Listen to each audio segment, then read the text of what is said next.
But when you finally started to see that you needed to do something about it, what were some of the first things that for you that seemed to work?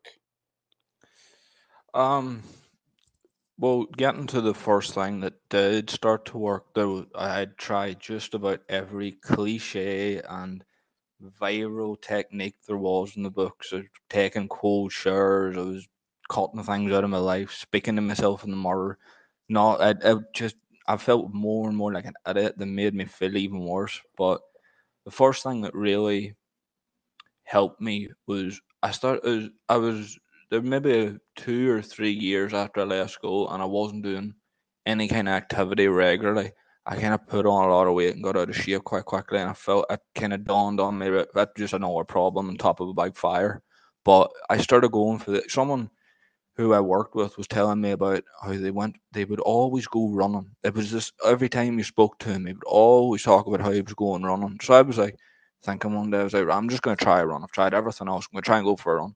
And I remember specifically whenever I asked him how does he do his runs, he says he sets a target for distance and he runs that distance, tracking the time, and then afterwards he keeps running until he can't go no more and he stops. So I tried it one time and I was completely unfit. I think I got maybe about a mile and a half and I was done. But I then just kept thinking. He said that you just keep going and see what happens. And I kept going and kept going. And I maybe only ran for 10, 15 more minutes. But for those 10, 15 more minutes, you the you have so many bad thoughts in your head. You have so much terrible things coming up in your mind, but you almost can't focus on them because you're trying to remember to breathe and you're trying not to let your legs give out.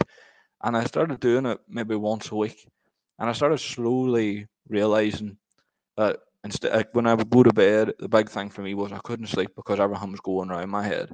But now, as I started implementing this routine, I was going to bed and I was picking one thing out of the big hurricane of thoughts, and I was starting to break it down in my head before I went to sleep, and then I would get to sleep peacefully and wake up the Wow. next morning almost like I had a plan.